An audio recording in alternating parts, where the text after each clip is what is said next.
पुस्तक का नाम युग परिवर्तन कैसे और कब। लेखक हैं पंडित श्री राम शर्मा आचार्य। आज हम बात करेंगे कि भारत का भविष्य निश्चित रूप से उज्ज्वल है। स्वतंत्रता मिलने के समय से ही भारत को त्रास करने और चिंता में डालने वाली समस्या भेष बदल बदल कर सामने आती रही हैं। उन्होंने क्षति भी कम नहीं पहुंचाई और वातावरण को विषाक्त बनाने में कोई कमी नहीं छोड़ी। इतने पर भी भगवान को धन्यवाद ही देना होगा कि किसी भी समय ऐसी स्थिति नहीं आई जो काबू से बाहर हो गई हो और जिसने जीवन भर का संकट खड़ा किया हो। अभी भी वे उलझने कम नहीं हैं और यह नहीं कहा जा सकता कि विग्रहों से निवृत्त होकर अपनी सूझबूझ और साधन संपदा को प्रगति प्रयासों से पूर्ण रूपेण लगाया जा सकेगा। यह परिस्थितियां अभी कुछ दिन और विपन्न रहेंगी, पर इतना निश्चित है कि उपद्रवों और गुत्थियों का रूप ऐसा विकराल न हो सकेगा जिनसे ऋषियों के गौरव, इस राष्ट्र की क्षमता और प्रतिष्ठा पर आँच आए। उलझने आती और सुलझती रही हैं। यदि भीतरी और बाहरी विग्रहों का गणना करें तो बहुत हो जाती हैं और उस सब का भार इतना हो जाता है जिनसे लंबी गुलामी से छुटी और अनुभवहीन जनता को असाधारण क्षति पहुंचती, पर ऐसा हुआ नहीं। घटाएं आई, गरजी और तेज हवा के सामने पैर न टिका सकी, अपने रास्ते चली गईं। यह भूतकाल की चर्चा हुई, वर्तमान भी कम विपन्न नहीं है। घर के सांप बिच्छू और बाहर के बाघ भेड़िए अपनी अपनी घात लगाने में कमी नहीं छोड़ रहे हैं, पर चेतना का यह विश्वास है कि ऐसा कोई अनिष्ट न होने पाएगा जिसे नवोदित देश की सहन शक्ति से बाहर कहा जाए और जिसकी क्षतिपूर्ति न हो सके। इन बचावों में राष्ट्रीय क्षमताओं ने समय समय पर उपयोगी योगदान दिया है। इसके साथ ही ऐसी दैवी कृपा भी रही है जो नाव को भंवरों में से उबारते हुए किनारे तक ले आई। डूबने का कोई हादसा नहीं हुआ। इन दिनों जो संकट एवं विग्रह सामने है, अलगाववाद एवं विखंडन का खतरा ही सामने खड़ा हुआ है। उनके संबंध में मनुष्यों को पूरा और पक्का विश्वास है कि ये सभी समस्याएं हल हो जाएंगी।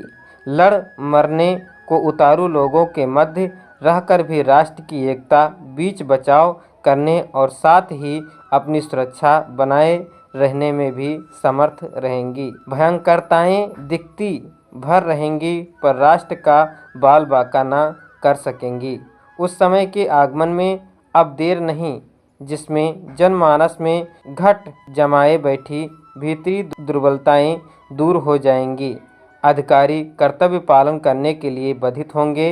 लोक सेवियों की नई पीढ़ी इस प्रकार उभरेगी जो शोषक तत्वों से, उद्दंडताओं से, अपराधों से समाज को क्रमशः मुक्ति दिलाती चलेंगी और सर्वसाधारण का ध्यान प्रयास उस दिशा में जुटेगा जिससे सर्वव्याप्त विक्षेपण से, आलस्य, प्रमाद और अनाचार से छुटकारा पाया जा सके।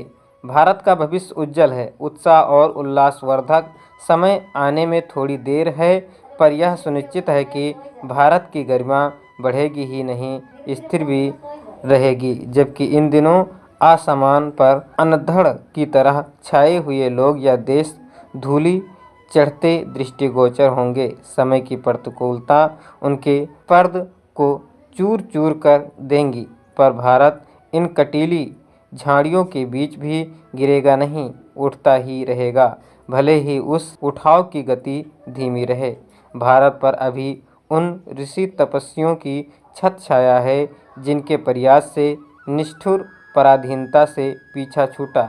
इन दिनों वे भीतर से अद्भुत और बाहर के प्रहार से बचाने में अपनी शक्ति लगाए हुए हैं। अनर्थ तक स्थिति न पहुंच पावे, इसके निमित्त संरक्षण दे रही हैं। इन उपलब्धियों को भी कम नहीं मानना जाना चाहिए। प्रगति पथ पर तेजी से अग्रसर होने और राष्ट्र के सुसंपन्न और सुसंस्कृत होने का दौर कुछ ही दिनों में चल पड़ेगा। अभी जो कुछ हो रहा है उसे भी उत्साहवर्धक नहीं तो संतोषजनक भी नहीं कहा जा सकता। इतने पर भी भारत का अभ्युदय सुनिश्चित है, यह महाकाल का सृष्टा का स्वनिर्धारित सत्य है। इस तथ्य की पुष्टि करते हुए महर्षि रमण, योगी अरविंद, रामकृष्ण परमहंस, विवेकानंद जैसे महातपस्वियों ने भी समय समय पर अपने अपने उद्गार व्यक्त किए हैं। यह एक सर्वविदित तथ्य भी है कि इन महान तपस्वियों की भारत को स्वतंत्र कराने और उसके पुनर्निर्माण में महत्वपूर्ण भूमिका रही है।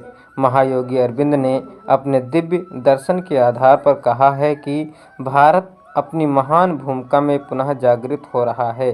प्रस्तुत समय उसके लिए पुराने युग की समाप्ति और नए युग का आरंभ सूचित करता है। इसका महत्व अपने लिए ही नहीं वरन एशिया एवं संपूर्ण विश्व के लिए भी है, क्योंकि यह राष्ट्र की बिरादरी में एक नवीन शक्ति के प्रवेश का द्योतक है, जिसमें अवर्णनीय शक्तियाँ सन्निहित हैं। उसे मानव जाति के राजनीतिक, सामाजिक, सांस्कृतिक एवं आध्यात्मिक भविष्य के निर्धारण में एक महती भूमिका निभाती हैं। भारत केवल अपने भौतिक हितों की सिद्धि के लिए विस्तार, महानता, शक्ति और समृद्धि पाने के लिए नहीं उठ रहा, यद्यपि इनकी भी उससे अपेक्षा नहीं करनी होगी और निश्चय ही वह दूसरों की तरह अन्य देशों पर आधिपत्य जमाने के लिए भी नहीं उठ रहा, वरन वह उठ रहा है समूची मानव जाति के सहायक और नेता के रूप में। परमेश्वर और जगत हितार्थाय जीने के लिए भारत अपनी महान भूमिका में पुनः प्रतिष्ठित होगा। एशिया पुनरुत्थान तथा स्वतंत्र उसका मुख्य लक्ष्य होगा।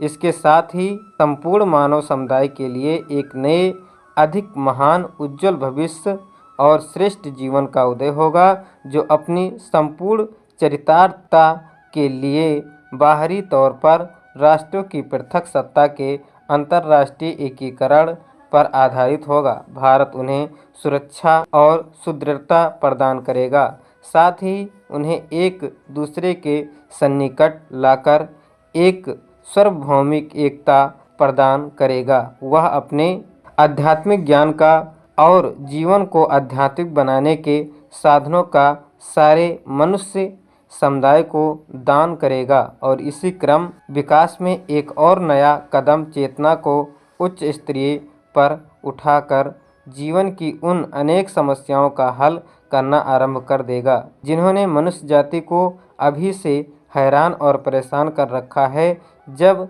से उसने वैश्विक पूर्णता और पूर्ण समाज के विषय में सोचना और स्वप्न देखना शुरू किया था। श्री अरविंद के अनुसार मानव जाति का एकीकरण प्रगति के पथ पर है, चाहे वह अभी अधूरा आरंभिक स्तर पर ही क्यों न हो।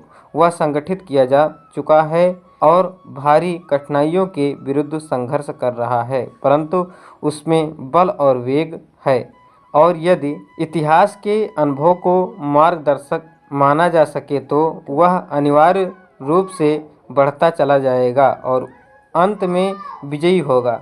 इस कार्य में भारतवर्ष की ऋषि सत्ताओं ने सक्रिय रूप से प्रमुख भाग लेना आरंभ कर दिया है। विश्व को उनका अजस्त्र आध्यात्मिक अनुदान मिलना आरंभ हो ही चुका है। भारत की आध्यात्मिक यूरोप और अमेरिका में नित्य बढ़ती हुई मात्रा में प्रवेश कर रही हैं। यह आंदोलन बढ़ेगा। प्रस्तुत काल की विपदाओं के बीच अधिकाधिक लोगों की आंखें आशा के साथ भारत की ओर मुड़ रही हैं और न केवल उसकी शिक्षाओं का वरन उसकी आंतरिक और आध्यात्मिक साधन का भी अधिकाधिक आश्रय लिया जा रहा है। उज्जवल भविष्य का निर्धारण परम इच्छा शक्ति का निर्धारण है और तदनुरूप ही उच्च स्तरीय आदर्शवादी विचार क्रांति का श्री गणेश भी हो चुका है। इस महाअभियान ने भारत सहित समूचे पश्चात जगत के दूरदर्शी विचारकों मनुष्यों को अपने वश में करना शुरू कर दिया है। इस मार्ग में यद्यपि अनन्य मार्गों की अपेक्षा जबरदस्त कठिनाइयां हैं, फिर भी समय रहते वे सभी निरस्त होंगी। अगले दिनों जो भी विकास क्रम घटित होने जा रहा है वह आत्मा और अंतर्चेतना की अभिवृद्धि द्वारा ही होगा। उसका शुभारंभ भारतवर्ष करेगा और वही आंदोलन का केंद्र होगा।